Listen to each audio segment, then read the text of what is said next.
We ran it on QI a few years ago. Yeah. Which was, there's no such thing as a fish. You mean there's no such thing as a fish? No, seriously, it's in the Oxford Dictionary of Underwater Life. It says it right there, first paragraph, no such thing as a fish.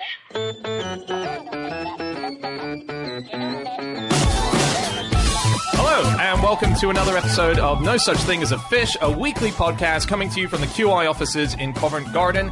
My name is Dan Schreiber. I'm sitting with two of the regular elves, Andy Murray and Anna Chazinski, and we have a special guest today. It's the co-host of Answer Me This, Helen Zaltzman. And once again, we've gathered around with our favorite 4 facts from the last week, and here they are, in no particular order. Okay, fact number 1, and that's you, Helen. Yes, I discovered that LOL, the acronym that people now use to signify the fact that they're weak-minded and words are inadequate for their own needs, used to mean not laugh out loud or even lots of love, but little old lady, which doesn't come up that much now in Twitter and tech speak, but it was a medical definition, and they had a whole list of little old lady-related abbreviations like LOLINAD, which was little old lady in no apparent distress, which you would think, why do they need to note the absence of distress? Surely you would just note the fact that she was distressed. And LOLFDGB, which stood for little old lady fall down, go boom. It's a very common complaint, isn't it? Go they exploded boom. old Yeah, lady. exactly. Yeah, you have to be very careful because some of them are unstable. Is this the thing like the medical slang, the thing the doctors used to write on charts? Is that where it comes from? Because there's a story that keeps on surfacing about the 3-letter acronyms your doctor uses, like FLK means funny-looking kid. Ouch. I think they've not been used for a very long time. No, my friends use them. They're doctors. No. Yeah, they're still in use, mate. Yeah. I found another LOL, which was through NASA. NASA, when they were sending all of their missions, they had sort of, I guess, I don't know if it's right to call them primitive computer systems, but they had a thing called core rope memory, which was basically a read-only memory-style computer that they used, and it was made in factories by, effectively, little old ladies. And it's called LOL memory, and it means little old lady memory.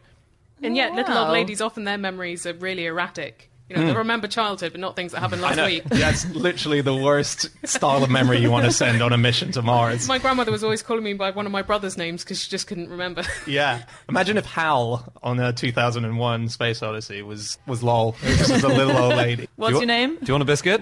I can't do that, Brian. Or Sydney. Whatever.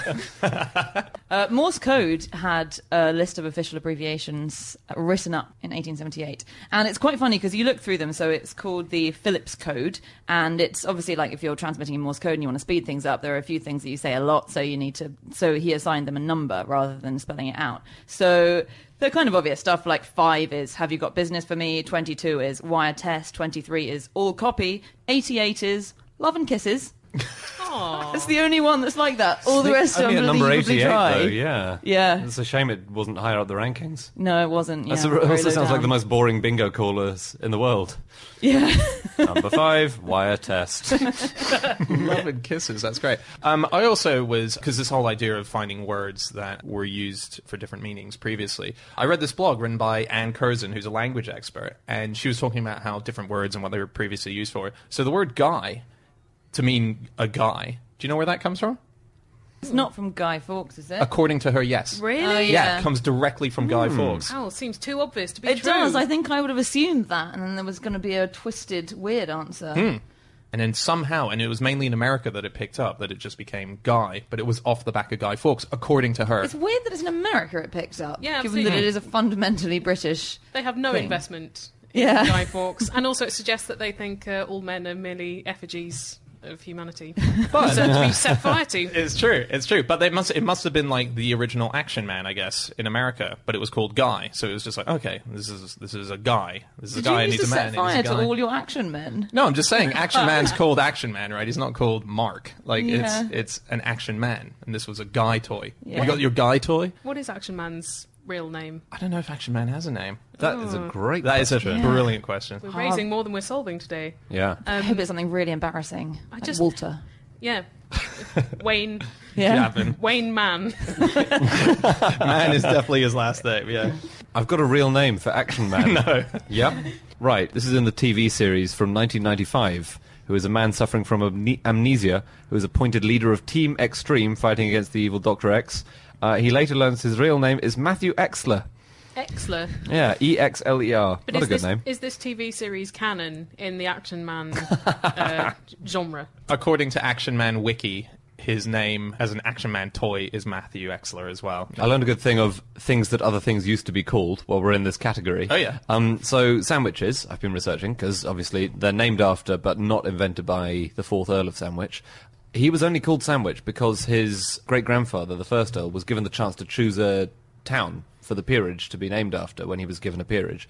And he chose Sandwich because it's where his fleet was anchored. He was a big admiral. And he originally didn't want to choose Sandwich. He chose it because his first choice was Portsmouth, and there was already a Lord Portsmouth, and they had a bit of an argy-bargy about who would get to be the Earl of Portsmouth. So we could all be having egg and cress Portsmouth today. How cool is that? That's very cool, yeah. It works, a Portsmouth. I can Portsmouth. imagine saying that. It actually is more of a sensible word than sandwich. Ham and cheese Portsmouth? Yes, please. Yeah. Yeah. That worked. Yeah. Much more inviting. Yeah, that felt very good. Just jumping on Portsmouth, something that should have had a different name as well, Gandalf the Grey, wasn't going to be called Gandalf the Grey. What was it going to be called? Action Man. He was going to be called Action Man Grey. He was going to be called Bladderthin, No. which is not what you should call an old man with a beard. Bladderthin. To have prostate Bladderthin. trouble. Yeah, exactly. Yeah, Bladorthin. That was a name that was eventually given to a dead king who's mentioned just once. Yeah, I'm not in the surprised he's writings. mentioned just once. Bladderthin. Yeah, readers didn't go for that, won't bring him back. Yeah. So I enjoy the battle of emoticons, where the first emoticon appeared, you know? So I think we researched some of this for QI last year. This is related to Yeah. LOLs, right? Everyone sees the link. Yeah. Yep. So there was a smiley face apparently in a transcript of a speech by Lincoln, which is just a semicolon and a closed brackets. So Winky. Yeah. Yeah. We have won the Battle of Gettysburg. Wing. Wink, wink. Does that mean he has one or he's not? I just changed the history books. That might be the most revealing thing a document has ever shown. That was history altered. That's the equivalent of fingers crossed behind your back. Or not in the Constitution. So I think it's a typo. But now there's one in 1648, which someone has found in a 1648 poem. It's called To Fortune by Robert Herrick. It has the word smiling yet, and then it has a colon and then a closed brackets. And it is in brackets, so it's probably also a typo. But the first actual emoticons, definitely emoticons, were in Puck, weren't they, in 1881? We'll put this on the website. What's Puck?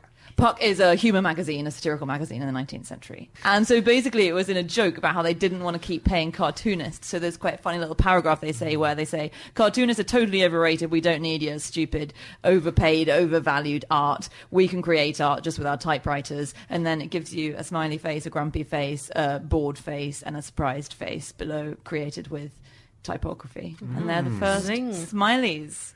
Puck, Wow. 1881. And yet you would think that back then when it was a lot harder to type than it is now because keyboards were quite beefy and, Yeah. and before that scribes had a lot of work to do, you'd think that emoticons would be more expedient than they are now. Now it's easier than ever to type a word and yet people Yeah, are you're less right. inclined. Yeah, Well, so you're saying yeah. they were justified in 1881. But now, no.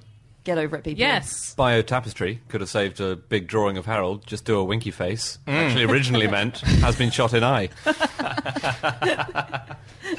Maybe that, like, an hour and an eye is just typography for winky face back in those days. That's all he was doing.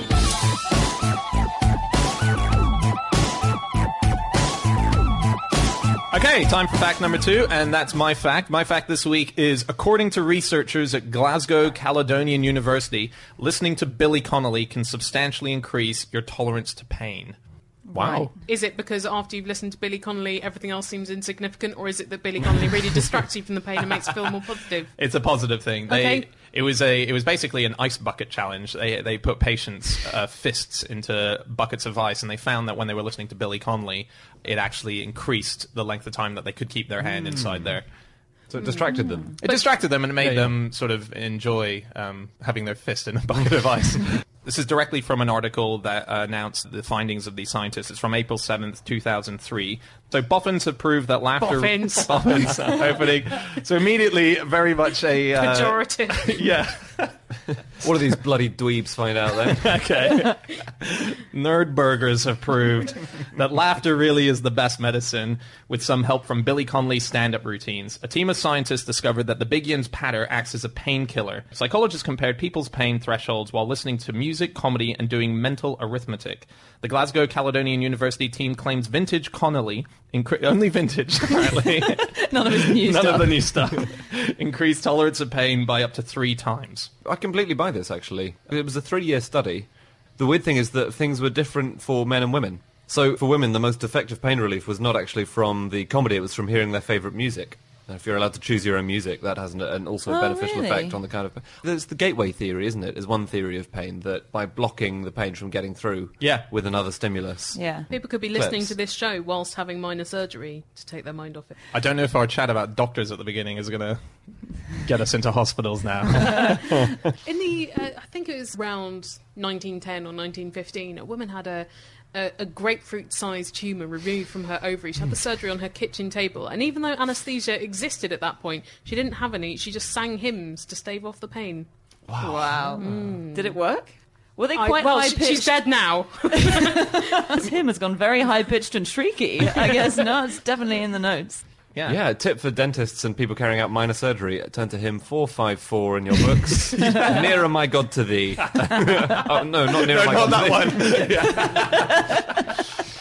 There's no evidence that the surgeons forced anaesthesia upon this woman just to shut her up. It'd be super distracting, wouldn't it? And also, it means she wouldn't be still. Yeah. High risk. Dental surgery, that would be really irritating, wouldn't it? There are amazing things which can increase your tolerance to pain. They've tried smells on people, and they've Morphine. They've tried working in a team. So they tested on rowers. They tried rowers from the Oxford Boat Race Squad, and they put them in a team, and they had a higher pain threshold when they were working together or when they had been training together than when they were separate. So we're going to perform surgery on you, but if all your friends also agree to have surgery performed on them at the same time, it's going to be better for you. Yeah. Maybe it just seems ruder to moan when you know that everyone else is feeling the same pain as you. Can I tell you about one guy? Football match, FA Cup final, Manchester City, Birmingham, in 1956. The goalkeeper from City was called Bert Troutman. He broke his neck after diving for the ball and played on. He made a series of crucial saves, and his team won 3-1. Wow. I know.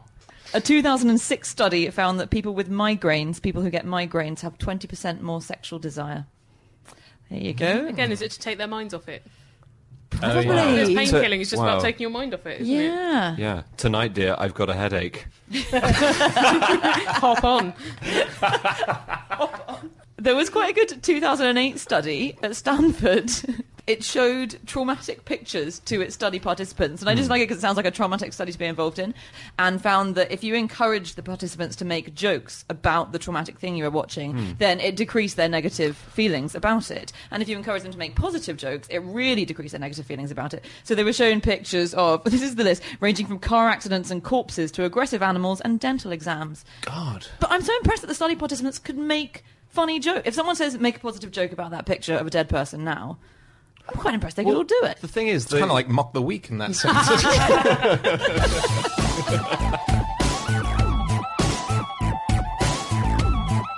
Okay, time to move on. Time to go to fact number 3, and that is Chazinski. My fact is that the first woman to cycle around the world learned to ride a bike the day before she set off. Well, she probably figured she could pick it up on the mission. Yeah, you got long enough. Yeah, why practice? What I like is that in the 1890s, the records for round-the-world travel and the records for cycling around the world were both broken by women.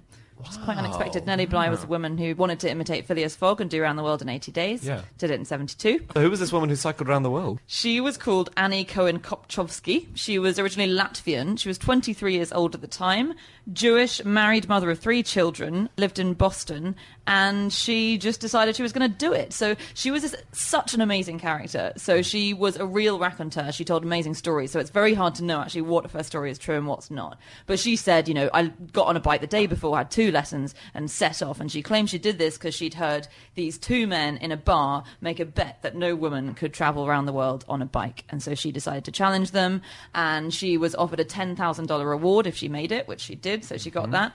Interestingly, when she did it, she wasn't called Annie Cohen-Kopchowski. She was called Annie Londonderry because she got sponsorship from Londonderry Spring Water.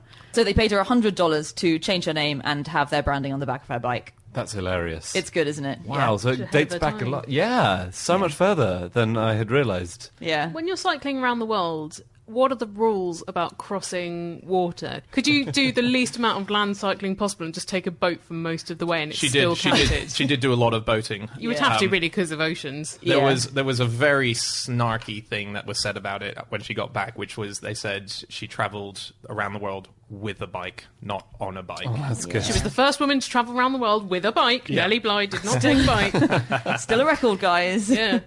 And she made up a lot of things about her life, didn't she? Yeah, she said she made that up some she'd great studied stuff. medicine for 2 years, and she was a married mother of 3, and she was sold in the newspaper stories as an unmarried and childless woman. Maybe she just wanted to get away from the kids for a bit. Yeah.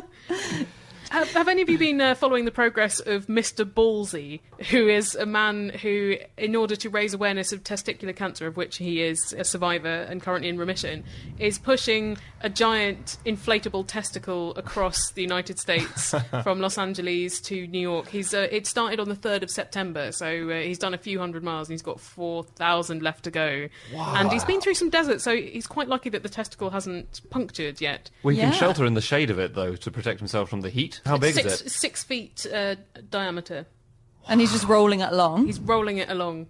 And Wow. if you meet him along the way, then you can write things on the testicle. Great. That's great. Yeah. That is so Mr. cool. Ballsy sounds like a good Mr. Man as well. Mr. Ballsy went for it. He didn't care. Was he called Ballsy originally, or was he sponsored by the Ballsy company? His name is Thomas Cantley. But yeah, Andy, you were saying she made up fantastical stories about her life, this woman. And it was partly, I think, how she funded her trip. So she'd sell her stories and she'd give lectures along the way and stuff. So a few of the things she claimed was that she spoke several languages, that she'd been to a whole bunch of countries that she definitely didn't go to, that she'd hunted tigers with Indian royalty. She was almost killed by what she called Asiatics because they thought she was an evil spirit. She fought in the Sino-Japanese War in 1895, where she fell through a frozen river and ended up in a Japanese prison with a bullet wound in her shoulder. And then she was attacked by highwaymen in Marseille. This is amazing. Wow. She was just a brilliant storyteller. People loved it. Not surprisingly. Well, you would, wouldn't you? If no one was there to check, you wouldn't just say, yeah, it was fine. Yeah, I stayed in an okay hotel. It was Yeah, fine. you're right. Do you think the men in the bar who were betting that a woman could never cycle around the world, did you think they existed, or were they just a fiction to get her to do this trip? I don't know. You can imagine men betting that. I thought the idea was that they were just making those kind of bets, and she thought, oh yeah, that's because they call it the age of round the world bets. No one's ever traced the men. She made them up. Yeah. But nonetheless, very cool. I found a lady called Juliana Buring was the first lady to cycle actually around the world, and the rules, and it was in 2012, which staggers me. I know, yeah, it's weird, isn't yeah. it? You would have thought they'd done it ages ago. Yeah, but when we say actually, we mean without taking a boat most of the way, which, to be Yes. fair, is what Annie Londonderry did. Or a plane. Yeah. So Go on. there are official rules about it. I think these must be Guinness World Record rules. You have to cycle the same distance as the circumference of the Earth, which is 24,900 miles. You have to go in one direction and start and finish in the same place. So you are allowed to go by sea and air, but you have to cycle at least 18,000 miles of the route. So that's the rules. And she actually, Miss Buring, she had only been riding a road bike properly for 8 months, which is not Really? quite the same as, learning the day before, but still, it's not much Yeah, she's training. not a pro, is she? Wow. Yeah, I thought 2012 was late. When women started cycling, obviously it was very controversial in the 19th century because it was thought of as an inappropriate thing for women to be doing. And a New York newspaper released a list of rules for women cycling, a list of advice, which included things like, don't try to ride in your brother's clothes just to see how it feels. Don't scream if you meet a cow. If she sees you first, she will run. And don't use bicycle slang. Leave that to the boys. Bicycle slang. Bicycle slang. It was a very Wow. bawdy subject very language. Yeah, it was. What about things like how not to flash their bloomers and Well, they weren't supposed to wear bloomers at first, but then they started because they were much more sensible attire than... I think people wanted to keep women wearing proper clothing rather than changing for cycling. So they sold special lightly boned corsets for ladies, like those of the American Lady Corset Company, which offered $100 of free bicycle insurance with every biking corset sold. Oh, so that came with the bike? Oh, and insurance was a massive thing. You used to get insurance if you read the Daily Mail. You would have insurance against railway accidents. If you could prove it, you had a copy of the coupon from the paper on you when you were maimed in a railway accident, then you would be given £100 of insurance. Wow. What a handy thing to have around. Yeah. I love the original title of the bicycle, because it wasn't originally called bicycle. What there was was it? a more primitive version of the bicycle. Yeah. Called the Velocipede. Yeah. Isn't that great? Velocipede. Velocipede. Yeah, it sounds so much speedier and cooler. Yeah. I thought you were going to say they didn't want women to cycle because it was dangerously liberating. It was. That Well, too. it was that. You can move around more. You can move to the next village and find maybe another man, not the man that your uncle wants you to marry. The thing that I love about Annie Londonderry is it's of that period. I mean, I think we still have people like that living today, but when you read stories about them, it's like, oh, I'm going to cycle the world. Oh, I don't know how to cycle kind of thing. It's just these brilliant eccentrics who just went off and did these huge endurance feats. Like Mary Kingsley, I look at her and just go, what an extraordinary person. She just went off and did it in a time where she was told you shouldn't be doing that. She was an explorer, wasn't she? Yeah, she was an Some people wonder, explorer. She went to West Africa. She used to do this thing whenever she would rock up to a tribe that would just, not necessarily had any contact. And she was told in the majority of these places, they will just kill you on sight. And her thing was she just didn't care. She just used to run into the villages and just yell, "Don't worry, it's only me!" And she survived them all. It's amazing. On round the world stuff, another random connection. The first ship to travel around the world twice was called HMS Dolphin. It was in the 1760s, but it was captained by Lord Byron's grandfather. And he was the same guy who named and claimed the Falkland Islands. So when he was on HMS Dolphin, he bumped into the Falklands, went, "Gonna call these the Falklands?" And King George, they're yours. He was very accident prone. He was called Foul-Weather Jack. That was his nickname. Oh, really? Whenever he went, he had an amazing, unerring knack of sailing into massive storms and hurricanes and tempests. Really? Yeah. So you can imagine the crew's delight when they saw him walking up the gangplank. Oh, great. Hey, guys. Oh, God. This is going to be fun, hey? Have you all brought your umbrellas? Yeah.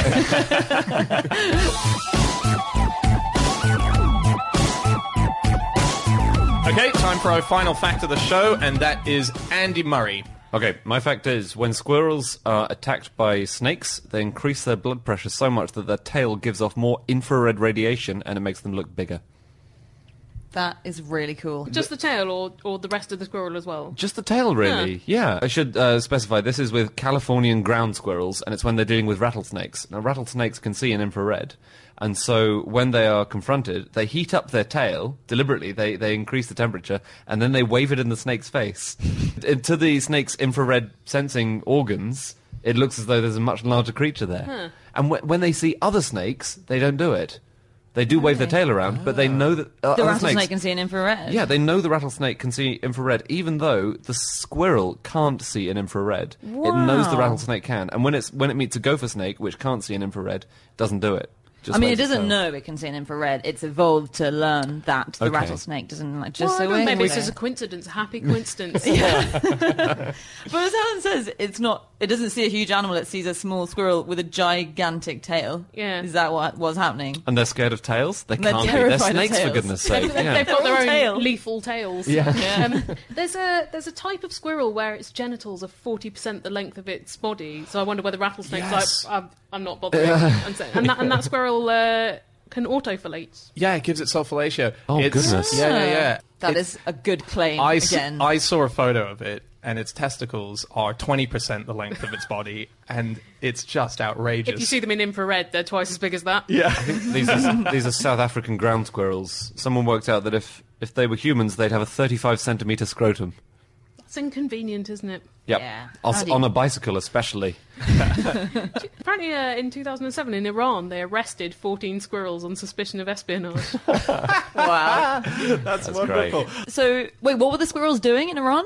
Well, they thought that they'd been all kitted up by the enemy to go in and do squirrel espionage. Were they kitted up? What, with magnifying glasses and stuff? Tooled up squirrels. They got a Kalashnikov, Code-breaking they've got equipment. rations. Because if I found a squirrel like carrying an Enigma machine or something, I would actually be suspicious that something was going on. Yeah, someone is going to a lot of effort for a YouTube viral, certainly. Yeah. Animal defense mechanisms are extraordinary, though, aren't they? Because some of them are obvious, like making yourself look big. But others of them, like the horned lizard in Texas can shoot blood up to 5 feet out of its eyes. But then it's lost a third of its blood, so it's not exactly a fighting fit, is it? Has to go up and collect all the blood Yeah, again. but you off the wouldn't ground. you wouldn't have it if I was, picking my own fish in a restaurant tank and one shot blood out of its eyes. Probably pick a different fish. Fair enough. Sea cucumbers, well, they shoot their internal organs out of their anuses. And you think, well, that's really going to scare an enemy, isn't it? Oh, look, I've had a prolapse. Get away. They shoot their intestines. I mean, that's intestines. They just that's a pretty severe bullet to get to the face. Bold move. It is a very bold move. How do you get them back in? Is it like on a spring? They just grow new ones. They just Yeah. grow new ones. Oh, really? It takes ages. Fair enough. Yeah. That's how sea cucumbers roll. Cool. There are squirrels which can do other things as well. So one of California ground squirrels, they chew on old skins from rattlesnakes, and then they lick themselves and their pups, and this makes them smell half like a squirrel and half like a snake, and it means that the snakes leave them alone. And they've tested on snakes. Really? They've given them stuff that smells like squirrels, like snakes, and then this half and half mix, and they only go for the stuff which smells exclusively like a squirrel. So that's how they protect themselves. Other ones have ultrasound. Squirrels are incredible. What was the thing you were telling me about eagles the other day with squirrels? Oh yeah, they if they're being hunted by a bird of prey, they will go round and round a tree very fast to disorient the bird, which will sort of just start spiraling and then crash into the branches of the tree and be embarrassed and have to leave because of its embarrassment. They're amazing. Yeah. That sounds like something out of a cartoon. It does, doesn't it? Not sure. Squirrels versus rattlesnakes does seem like a classic cartoon setup. Oh, they've got to do that. Or in the like Alien versus Predator series, and there are a whole series of films, they've got to do There squirrels is, versus yeah. rattlesnakes. Yeah, and it wouldn't be much worse than the most recent Alien vs Predator films. So is it definitely that it's not an intimidation thing to the rattlesnake, it's that they think it's bigger? Because I read a thing where it said that what it in fact does, it says to the rattlesnake that I know that you're there. Rather than being a sort of like, whoa, that's a big squirrel. Better not mess with that one. I don't know if they know exactly what effect they think they're having on the rattlesnake. Have they not asked? Whether it's attack or defense or anything like that. But Yeah. it seems to have the desired effect. Oh, okay. Yeah. It would just probably shock them in the same way that cats do it. I mean, lots of animals do it, don't they? That's why we get goosebumps. Well, they think What, that's... so we look bigger? Yeah, so it's not the most all functional defense mechanism. all the hair, right? It's a hangover from when we were covered in hair. Okay. People think if you they're get not goosebumps, sure. all the hairs rise up. Yeah, and therefore you look slightly bigger and more intimidating. Very Well, slight. no. I mean, I agree, it's a shit defense mechanism. Wait, you look like you've just been blow-dried. After Yeah, and that's Yeah. and that's scary. Yeah, That is scary. Oh, he looks after himself. I bet he knows it's a fight. Yeah, that's true. Speaking of things that shoot out of the eyeballs, so the toad you were just talking about, do you guys know about the Mongolian deathworm? no. Go Okay. on. So no one's technically seen a Mongolian deathworm. Oh, Okay, God. the made-up deathworm. Yeah, it's It's a like cryptid. Yetis and Brian Blessed. They It is don't a- exist. It is a cryptid. There are people in Mongolia who claim to have seen it. It's definitely a cryptid. But what I like about it is its defense mechanism is that it can shoot acid from its eyes and lightning bolts from its ass. What? Yeah. Yeah, this made-up creature can shoot lightning out of its Sorry, mouth. who came up with this? It's a Mongolian Fiction. fiction. Right. Yeah, that is incredible. We should be able to utilise that in science somehow. If Lightning something bolts can from the ass. create Yeah. lightning from an anus. It's like Dan's crypto corner, isn't it? Every week there'll be. Yeah. If you spot where it is, you let us know and you'll win a book. It's a particular kind of ant that can shoot a nuclear holocaust out of its mouth. There is a termite, though, that explodes if you're eating it. So if it gets eaten by its prey, it kind of suicide bombs itself, and it takes out the prey that's eating it. There we are. And see, through fiction, we found our way back to fact. Yes. There you go. Well done. Can I tell you one more thing about squirrels? Yeah. Yeah. Please. Okay, so there are Arctic ground squirrels, and they hibernate for 8 months of the year. But when they're hibernating, their body temperature drops to -3 degrees Celsius, which is the lowest body temperature any mammal has ever been recorded as having. As in, right in the middle, its core is -3. How do they do that? Well, some fish do the same thing. It's called being super cooled, and they live in sub-zero temperatures. But they know how the fish do it because they have a kind of antifreeze in their blood. But the squirrels don't have that, so they have no idea how they do it. Also, on squirrels, they plant more trees than humans do because 74% of the nuts they bury, they forget where they put them. Wow. Idiots. Idiots. Because they're too busy autofillating. Goosebumps, which we were talking about. Grey books. A while, yeah. R.L. Stein. Excellent He series. tweeted me once. It was the most exciting moment. Well, I tweeted him first, he tweeted back. Did he just tweet you saying, woo? Sorry, Anna. Sorry. Was it a sorry. weird, bumpy, textured tweet? Yeah. But goosebumps are called hen bumps in French and Spanish, chicken bumps in Dutch and Chinese, and duck bumps in Hebrew. That's the English languages. But there's a real poultry theme. There's definitely a poultry theme. Everyone's got the same idea, and they've just gone slightly different ways with it. I think maybe cold turkey has something to do with that as well. That when people are coming off drugs, they get massive goosebumps, and people are like, well, that's like when you've got a turkey that you plucked. Oh, really? Okay. Turkeys which have been plucked do look like that. Like heroin addicts. Recovering. Pete Doherty's look. Put Pete in the oven for 4 hours.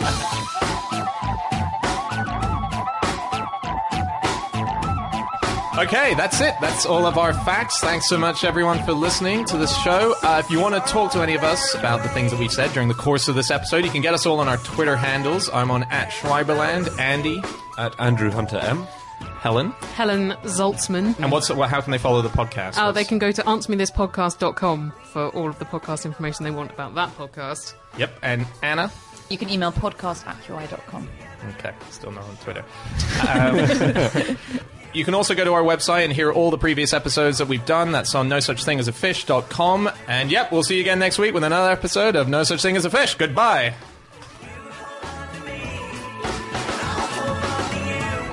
Hey everybody, one more thing before we go. If you live in the UK and you have a television, tune in to BBC 2 at 8:30 p.m. on Monday night to watch Only Connect, where you can watch the QI elves, James, Andy and Anne, take on all of the country's best boffins, geeks, dorks, nerdburgers, all of our favourite people. And you can see how they do. We'll be tweeting it and following it live as it goes out, so you can talk to us as it goes along. And yeah, let's see how they do.